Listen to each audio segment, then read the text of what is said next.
Saat hamil tentunya kita akan mengalami beberapa keluhan, tetapi keluhan-keluhan yang berikut ini sebaiknya jangan diabaikan.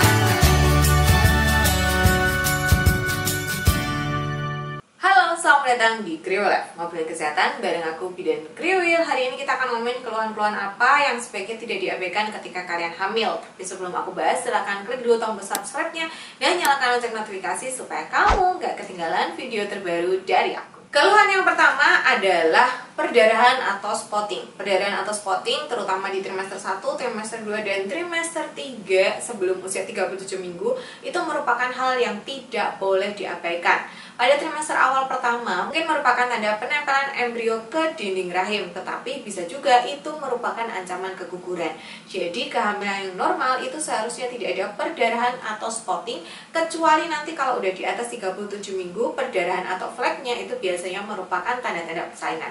Tapi perdarahan atau flek sebelum usia 37 minggu tidak boleh diabaikan. Jadi kalian harus segera periksa ke dokter. Mendingan periksa terus dibilang, oh nggak apa-apa nih, daripada tidak periksa tetapi ternyata itu merupakan ancaman keguguran atau karena letak plasenta yang tidak pada tempatnya. Keluhan yang selanjutnya adalah nyeri perut. Jadi sebenarnya ketika kalian hamil itu sebaiknya kalian tidak mengalami nyeri perut atau kontraksi sebelum kehamilan 37 minggu.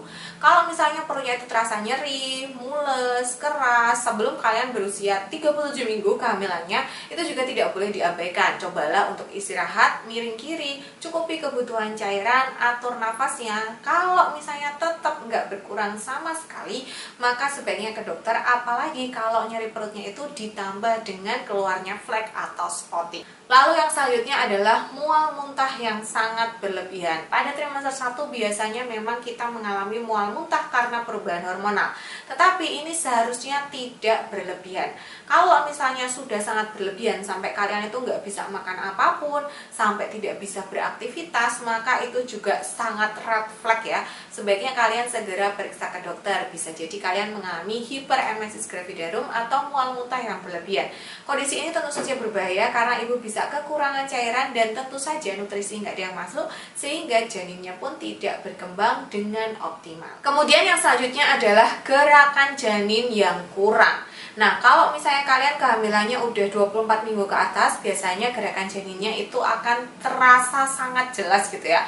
Kalau misalnya gerakan janinnya itu terasa melambat atau tidak seperti biasanya, maka kalian perlu waspada. Gerakan janin yang normal itu minimal 12 kali dalam 12 jam, atau saat diaktif itu minimal 10 kali dalam 2 jam.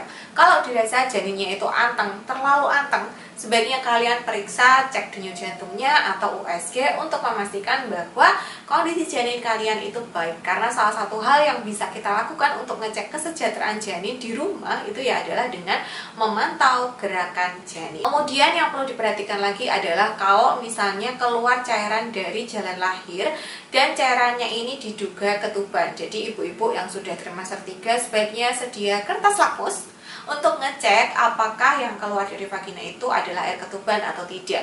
Kalau misalnya yang keluar itu adalah air ketuban, meskipun belum ada tanda-tanda persalinan, segera pergi ke tempat melahirkan. Karena tandanya kalau ketuban itu sudah rembes, lapisan yang melindungi janin kalian, si lapisan amnion ini atau selaput ketuban, itu sudah robek sehingga janin bisa mengalami infeksi. Dan kalau air ketubannya sampai habis, maka tentu akan mempengaruhi kesejahteraan janin. Kemudian, kalau misalnya kalian merasa pusing yang sangat berlebihan, ditambah kalau misalnya pandangan kalian itu berkunang-kunang atau kabur atau sangat sensitif terhadap cahaya, kalian juga sebaiknya waspada. Silakan untuk periksa karena takutnya itu merupakan tanda-tanda preeklamsia. Ditambah kalau seandainya kaki dan tangan kalian itu bengkak.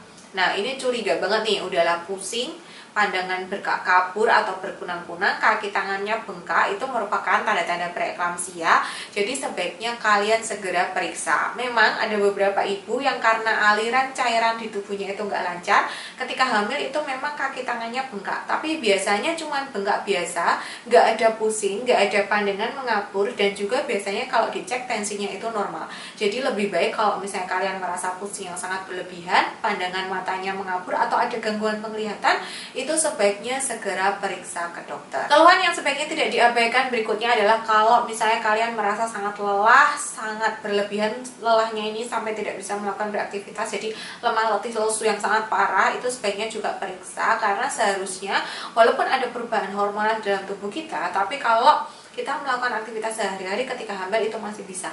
Tapi kalau benar-benar berlebihan lelahnya sampai tidak bisa beraktivitas, itu juga sebaiknya kalian periksa. Karena siapa tahu ada masalah di dalam tubuhnya, seperti misalnya anemia, seperti itu. Jadi silakan kalian periksa. Keluhan yang sebaiknya tidak diabaikan berikutnya adalah kalau misalnya kalian merasa sangat pusing dan ingin pingsan gitu ya, karena bisa jadi itu merupakan tanda-tanda anemia atau preeklampsia. Jadi kalau misalnya udah lemas, pengen pingsan, nah itu sebaiknya juga periksa. Lalu ada juga keputihan. Keputihan pada ibu hamil itu merupakan kondisi yang normal, tetapi kalau misalnya keputihannya gatal, berbau busuk, berwarna kehijauan, coklat, kemerahan, hitam, nah itu juga sebaiknya periksa karena itu merupakan kondisi yang tidak normal. Lalu keluhan terakhir yang sebaiknya kalian periksa adalah kalau misalnya kalian demam atau merasa kayak ada gejala-gejala flu gitu ya, itu sebaiknya periksa karena siapa tahu demamnya itu bukan disebabkan karena influenza biasa, tetapi karena ada infeksi di dalam tubuh. Jadi sebaiknya karena kalian periksa, karena kadang-kadang ketika ibu demam terus ibunya dehidrasi, itu juga bisa berpengaruh terhadap kondisi janinnya. Nah, kesimpulannya apa? Kesimpulannya keluhan pada hamil itu memang suatu hal yang mungkin terjadi, banyak dialami oleh ibu karena memang tubuh kita mengalami banyak perubahan. Tetapi kalau dirasa keluhannya itu sangat berlebihan, mengganggu aktivitas dan kita udah nggak nyaman, maka lebih baik periksa ke dokter atau bidan. Itu bukan berarti kita manja, tetapi berarti kita peduli pada tubuh kita dan aware. Mendingan kita iclik gitu ya, sering periksa tapi nggak apa-apa daripada kita abai ternyata malah kenapa-kenapa. Keluhan apa yang kalian alami ketika hamil? Boleh cerita di kolom komentar. Terima kasih sudah menonton video kali ini. Sampai jumpa di video selanjutnya. Bye!